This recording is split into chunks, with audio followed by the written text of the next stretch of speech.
ভীষণ ঠান্ডা পড়াতে আর সোনাটা বেশ ছোট, তাই জন্য তেমনভাবে বাড়ির বাইরে কোথাও যাওয়াই হচ্ছিল না। ঠান্ডাটা যেহেতু এখন অনেক কমে গেছে, তাই ভাবলাম চলো কাছে পিঠে কোথাও থেকে ঘুরে আসি, এমন কোথাও থেকে যেখানে গেলে সোনার বেশ ভালো লাগবে। তাই চলে গেছিলাম চিড়িয়াখানাতে।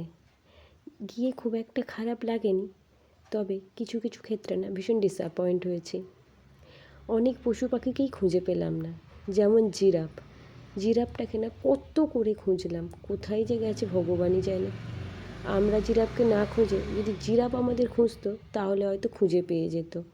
আর এই যে কাকাতুয়া আছে, ময়ূর, এই যে ময়ূরটাকে না অনেকক্ষণ থেকে বলছিলাম একটু পেখমটা মেলো, একটু পেখমটা মেলো, না, সে কোনো ময়ূরেরই পেখম মেলার আর ইচ্ছা নেই। তাই বাধ্য হয়ে চলে গেছিলাম একটা উট পাখির কাছে। এটা তো উট পাখিই বলে যতটা সম্ভব মনে হচ্ছে। তারপর গেছিলাম রাজহাঁসের কাছে। আর এই যে শিয়াল বাবা জীবন ঘুরে বেড়াচ্ছে, কিছু বোধহয় মিটিং টিটিং আছে ওনাদের।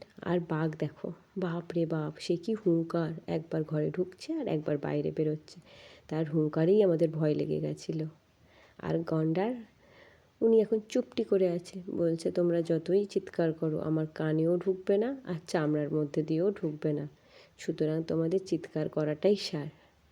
তবে সত্যি বলতে এখানে এসে এই যে সাদা ময়ূর দেখে মনটা বেশ ভরে গেছিলো। ইনি পেখম মেলে আমাদেরকে স্বাগত করছিল।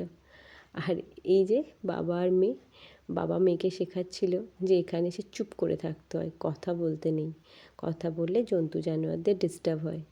আর এখানে এই যে গিরগিটি বাবা জীবন রং চেঞ্জ করতে ব্যস্ত ছিলেন। তবে হ্যাঁ, এবার এখানে এসে প্রচুর হরিণ দেখলাম, নানা ধরনের হরিণ, যেটা দেখে বেশ ভালো লেগেছে। এই পাখিটার নাম না কি জানি না, নামটা পড়েও ওঠা হয়নি, তবে কালারটা ভীষণ সুন্দর ছিল। মাম্মাম তো অনেকক্ষণ এখানে দাঁড়িয়েছিল। আর এসে এই যে আমাদের দেশীয় টিয়া, এই একটা জিনিসই যা আমার পরিচিত লাগলো, বাকি সব কিছুই তো অপরিচিত ছিল। আর এনার খানিক পরে পরে না একটু মনটা খারাপ হয়ে গেছিলো, জানি না কী কারণে। বেশ দেখছিলাম হাসি খুশি ছিল, তারপর দেখলাম বেশ মনটা খারাপ। তারপর আমি এনার সাথে একটু খেলা করতে ব্যস্ত হয়ে গেছিলাম। খেলা টেলা করার পর বেশ মনটা ঠিক হয়েও গেছিলো। আর এই যে বললাম না অনেক রকমের হরিণ দেখেছিলাম, সত্যি অনেক রকমের হরিণ দেখছিলাম। হরিণগুলোর নাম এখন মনে পড়ছে না, কিন্তু বেশ ভালো লাগছিল। আর এই যে গরিলা, এনারা না ওই টাইমে মেকআপ করতে ব্যস্ত ছিল। তারপর একবার এই হাত দিয়ে দেখছে, একবার ও হাত দিয়ে দেখাচ্ছে। চলে আসার সময় বেশ সন্ধে হয়ে গেছিলো, মনটা বেশ খারাপ লাগছিল।